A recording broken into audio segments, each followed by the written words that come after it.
नमस्कार दोस्तों, आज हम फरवरी 2025 की अंतर्राष्ट्रीय क्रोनोलॉजी के बारे में चर्चा करेंगे। आज का विषय रहेगा अंतरिक्ष एवं रक्षा प्रौद्योगिकी।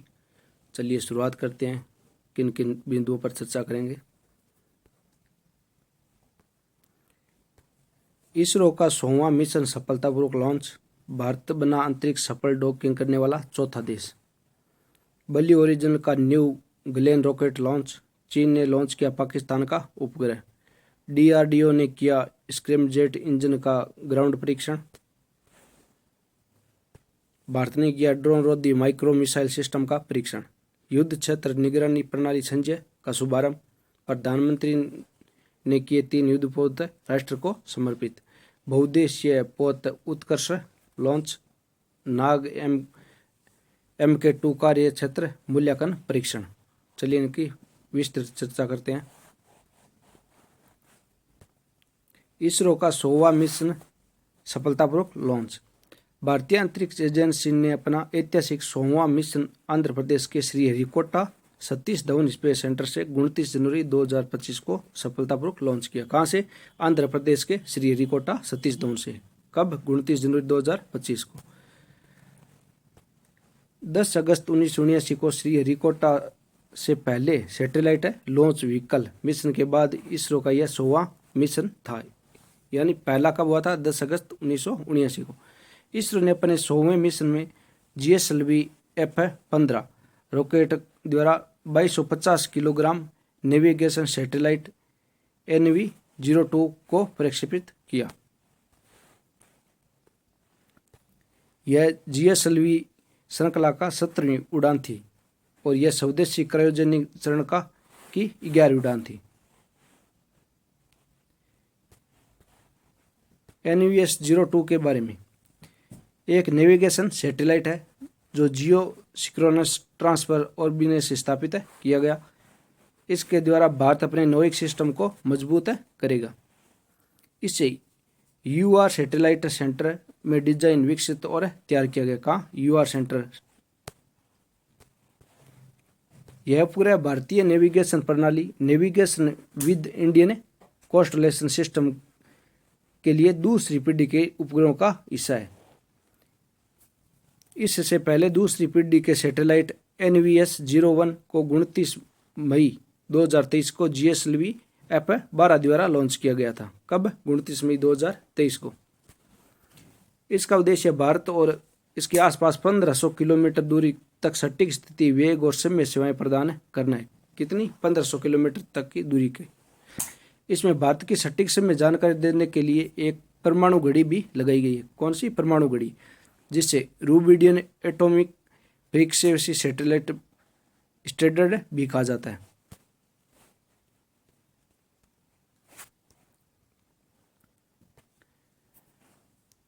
NAVIC प्रणाली की 2 प्रकार की सेवाएं प्रदान करता है। पहली, मानव पोजीशन सेवाएं जो 20 मीटर से बेहतर स्थिति सटीकता को 40 नैनोसेकंड से बेहतर समय में सटीकता देगी। दूसरी है प्रतिबंध सेवा जो केवल विशेष उपयोगकर्ताओं के लिए उपयोगी होगी। यह सैटेलाइट अन्य सैटेलाइटों कक्षा की तय करने में भी मदद करेगी। यह इंटरनेशनल ऑफ थिंग्स आधारित एप्स जो आपातकालीन सेवाओं में भी काम आएगी। उल्लेखनीय है कि भारत वर्तमान में अमेरिका के ग्लोबल पोजीशन सिस्टम तकनीकी या रूस के ग्लोनास सिस्टम पर निर्भर है। विशेष इस अवसर पर इसरो के अध्यक्ष V नारायणन ने इसरो द्वारा आगामी 5 वर्षों में 100वां मिशन लॉन्च करने की घोषणा की है। भारत बना अंतरिक्ष में सफल डॉकिंग करने वाला चौथा देश। पहले 3 कौन से? अमेरिका, रूस और चीन। भारतीय अंतरिक्ष अनुसंधान संगठन ने अंतरिक्ष में 2 सैटेलाइट को सफलतापूर्वक डॉकिंग करने में ऐतिहासिक उपलब्धि हासिल की है। इसरो ने यह उपलब्धि स्पेडेक्स मिशन के तहत अंतरिक्ष में भेजे गए 2 उपग्रह SDX-01 जिसका क्या नाम है? चेंजर, और SDX-02 जिसका नाम है टारगेट की डॉकिंग 16 जनवरी 2025 को हासिल की थी। इसरो द्वारा स्पेडेक्स मिशन 30 दिसंबर 2024 को PSLV-C 60 रॉकेट को प्रक्षेपित किया गया था। मिशन में प्रदर्शित की गई डॉकिंग प्रणाली पूरी तरह स्वदेशी भारतीय डॉकिंग सिस्टम यानी पूरी तरह स्वदेशी भारत में ही निर्मित है। उपयुक्त दोनों उपग्रहों को सफलतापूर्वक डॉक करने के साथ ही भारत यह उपलब्धि हासिल करने वाला चौथा देश बन गया। कौन सा? चौथा। उससे पहले अमेरिका, रूस और चीन, उसके बाद कौन सा है? भारत चौथा। इसरो की यह प्रौद्योगिकी सफलता भारतीय अंतरिक्ष स्टेशन और चंद्रयान 4 सहित भविष्य में महत्वाकांक्षी मिशनों के लिए मार्ग प्रशस्त करेगी। उल्लेखनीय है कि भारत की वर्ष 2025 तक अपना स्पेस स्टेशन बनाने की घोषणा की है, यानी भारत 2035 तक अपना स्पेस स्टेशन बनाने की योजना है, जिसे भारतीय अंतरिक्ष स्टेशन नाम दिया जाना जाएगा। लोबिया में बीजों के अनुकरण की सफलता। इसरो को अंतरिक्ष में लोबिया के बीजों को अंकुरित कराने में भी सफलता मिली है। वस्तुतः स्पेडेक्स मिशन के तहत भेजे गए पेलोड CROPS विक्रम साराभाई अंतरिक्ष केंद्र में डिजाइन किया गया ने केवल 4 दिनों में लोबिया के बीज को सूक्ष्म गुणात्मक अंकुरित किया गया। स्पेडेक्स मिशन के साथ PIM-4 और CROPS पेडोल भेजा गया। ब्लू ओरिजिन को new Glenn rocket launch. Amazon के फाउंडर जे बेजोल स्पेस कंपनी ब्लू ओरिजिन ने यह परीक्षण उड़ान पर अपने 20 साल नए रॉकेट को सफल टेस्टिंग की। इसलिए ब्लू ओरिजिन ने अपने नए रॉकेट न्यू ग्लेन को फ्लोरिडा के केप कैनावल स्पेस फोरम स्टेशन 16 जनवरी 2025 को लॉन्च किया। रॉकेट को उसी लॉन्च किया गया जहां 50 वर्ष पूर्व मेरिनर और पायनियर अंतरिक्ष यान को लॉन्च किया गया था। इस नए विशाल नए रॉकेट के माध्यम से प्रोटोटाइप उपग्रह को पृथ्वी से हजारों मील ऊपर कक्षा में स्थापित किया गया, यानी हजारों मील ऊपर कक्षा में स्थापित किया। इस रॉकेट के नाम पृथ्वी की परिक्रमा करने वाले पहले अमेरिकी जॉन ग्लेन नाम पर रखा गया। 98 मीटर लंबे और 7 इंजन वाले इस विशाल रॉकेट को चंद्रमा तक अंतरिक्ष यात्रियों को ले जाने के लिए डिजाइन किया गया, यानी 98 मीटर लंबा है और 7 इंजनों वाला है। यद्यपि यह रॉकेट अपने प्राथमिक उद्देश्य प्राप्त करने की सफल रहा, किंतु सुरक्षित रूप से अटलांटिक महासागर में बनाए गए लॉन्चिंग पैड पर उतर नहीं सका, यानी अटलांटिक महासागर में उतारना चाहते थे पर वहां उतरा नहीं। चीन ने लॉन्च किया पाकिस्तान का उपग्रह, यानी कोई पाकिस्तान का उपग्रह और लॉन्च किसने किया?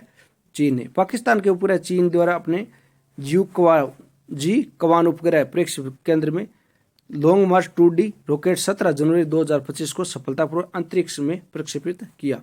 रॉकेट के 2 अन्य उपग्रह तियानलुंग 1 और लेटर 1 को भी अपने साथ ले गया था।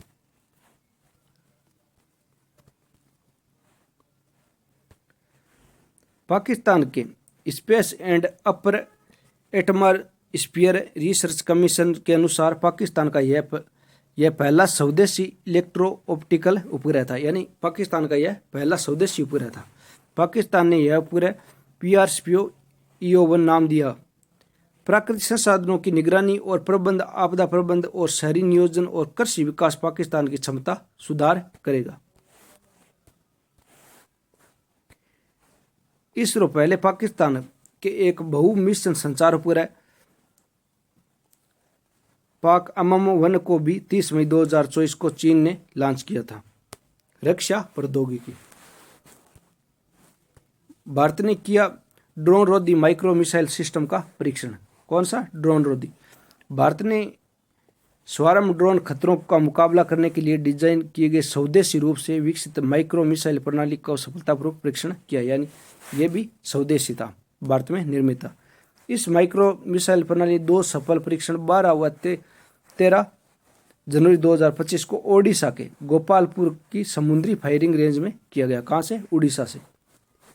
नामकरण इकोनॉमिक एक्सप्लोसिवर लिमिटेड द्वारा विकसित इस प्रणाली का नाम भार्गवास्त्र भगवान परशुराम और कर्ण के अस्त्र के नाम पर रखा गया। किसके नाम पर?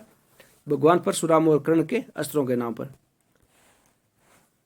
भार्गव शास्त्र की विशेषता। बहुस्तरीय ड्रोन रोधी प्रणाली भार्गव शास्त्र 6 किलोमीटर से ज्यादा दूरी से उड़कर आ रहे छोटे ड्रोन को भी पता लगा सकता है। यह सिस्टम 64 लक्ष्यों को ट्रैक कर एक साथ 64 से ज्यादा माइक्रो मिसाइलों को दाग सकता है। स्क्रैमजेट इंजन का ग्राउंड परीक्षण। कौन से का? स्क्रैमजेट का।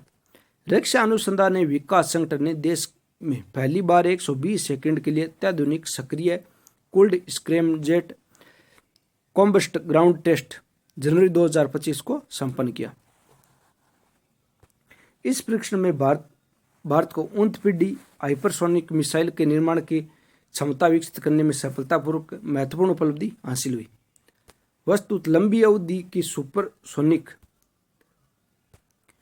ध्यान रैमजेट स्क्रैमजेट संचालित हाइपरसोनिक तकनीकी का विकास डीआरडीओ की हैदराबाद स्थित रक्षा अनुसंधान एवं विकास प्रौद्योगिकी द्वारा किया गया। कहाँ? किसके द्वारा? हैदराबाद के द्वारा।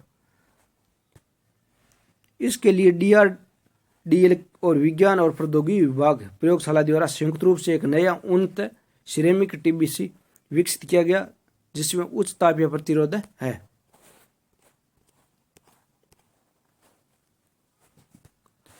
हाइपरसोनिक मिसाइल उन हथियारों की एक श्रेणी है जो मैक 5 से अधिक गति अर्थात ध्वनि की गति को 5 गुना या 5400 किलोमीटर प्रति घंटा से अधिक गति चलता है। यानी ध्वनि की गति से 5 गुना लगभग 5400 किलोमीटर प्रति घंटा से अधिक गति से चलता है। अमेरिका, रूस, भारत, चीन सहित कई देशों ने सक्रिय रूप से हाइपरसोनिक तकनीक का उपयोग कर रहे हैं। युद्ध क्षेत्र निगरानी प्रणाली संजय का शुभारंभ। यानी युद्ध क्षेत्र की निगरानी करने वाला किसका? संजय का।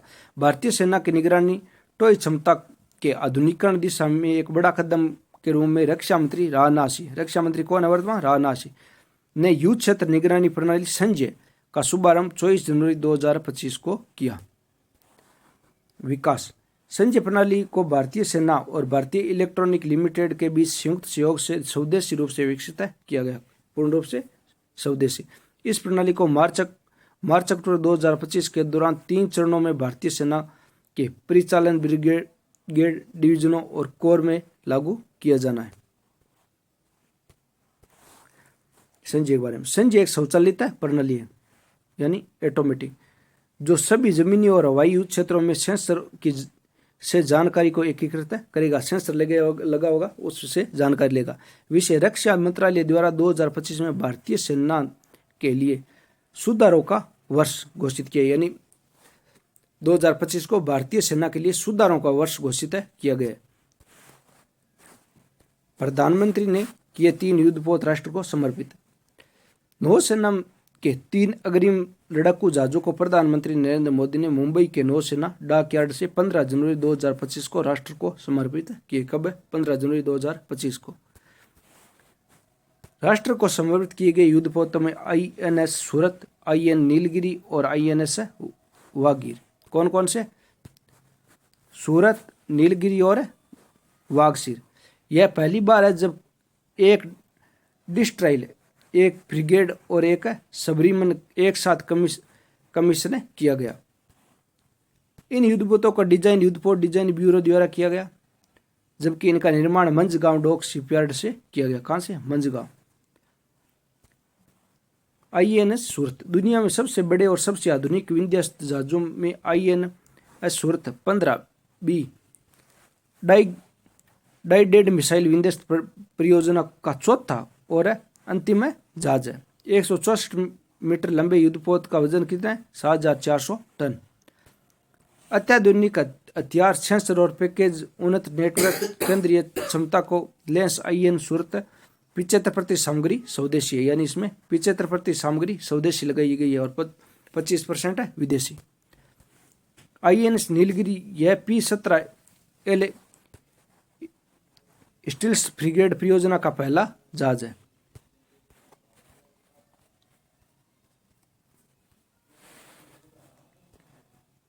इसमें उन्नत उत्तरजीविका, समुद्री क्षमता और गुप्त रहने की क्षमता के लिए उन्नत विशेषता शामिल है, यानी गुप्त रह सकता है छुपके। 149 मीटर लंबे, 17.8 मीटर चौड़े और स्टील फ्रिगेट की अधिकतम गति 28 नॉट्स है। INS वाघसीर, यह 75 स्कोपिन परियोजनाओं की छठी और अंतिम पनडुब्बी है। कौन सी? छठी या अंतिम। 67 मीटर लंबी, 1550 टन वजनी यह पनडुब्बी डीजल और इलेक्ट्रॉनिक सबमरीन जिसमें पानी के अंदर गति 35 किमी प्रति घंटा होगी, यानी पानी के अंदर भी 35 किमी प्रति घंटा से चल सकता है। INS वाघसीर पनडुब्बी का निर्माण फ्रांस के नौसेना समूह के सहयोग से किया गया। किस देश के सहयोग से? फ्रांस की नौसेना के। यह पनडुब्बी सतही रोधी युद्ध, पनडुब्बी रोधी युद्ध, लंबी दूरी स्ट्राइक, विशेष ऑपरेशन और खुफिया जानकारी एकत्रित करने जैसे कई मिशनों में सक्षम है। बहुउद्देशीय पोत कौन सा? उत्कर्ष लॉन्च। लार्सन एंड टूब्रो ने चेन्नई के पास कट्टीपल्ली शिपयार्ड में भारतीय नौसेना की दूसरी बहुउद्देशीय पोत IN उत्कर्ष 17 जनवरी 2025 को लॉन्च किया। भूयामी भूमिका के लिए यह परिकल्पना, इस पोत का नाम उत्कर्ष रखा गया, जिसका अर्थ है उत्कर्ष आचरण। पूरा क्या नाम है? उत्कर्ष आचरण। इसमें नौसेना की समुद्री निगरानी, गश्त और आपदा राहत क्षमता में वृद्धि होगी।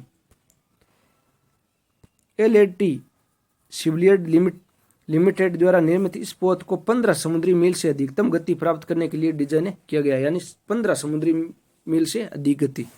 यह पोत 106 मीटर लंबा, 18.6 मीटर चौड़ा, जिसकी विस्थापन क्षमता 3750 टन से अधिक है। उल्लेखनीय है कि यह रक्षा मंत्रालय मेसर्स LDT शिपयार्ड के बीच दो बहुउद्देशीय पोतों के लिए 25 मार्च 2022 को अनुबंध पर हस्ताक्षर किए गए, यानी इनके लिए अनुबंध कब हुआ था? 25 मार्च 2022 को। LAT शिपयार्ड मल्टीपर्पज वेसल परियोजना के तहत प्रथम जहाज INS समर्थक 14 अक्टूबर 2024 को लॉन्च किया गया था। कौन सा? INS समर्थक। नाग MK2 का कार्य क्षेत्र मूल्यांकन परीक्षण। नाग M2 स्वदेशी रूप से विकसित है, यह भी पूर्ण स्वदेशी है। तीसरी पीढ़ी में anti tank fire and forget guided missile है। इस नाग MK2 कार्य क्षेत्र मूल्यांकन परीक्षण जनवरी 2025 को जैसलमेर राजस्थान में पोखरण फील्ड फायरिंग रेंज में सफलतापूर्वक किया गया। कहाँ? पोखरण जैसलमेर में। इसके 3 सफल परीक्षण किए गए, जिनमें इसकी फायरिंग रेंज को मान्यता हो गई। इसके अलावा नाग परीक्षण कैरियर संस्करण 2 का भी फील्ड टेस्ट किया गया। इसके साथ यह पूरी हथियार प्रणाली भारतीय सेना में शामिल होने के लिए तैयार है। धन्यवाद, फिर मिलेंगे।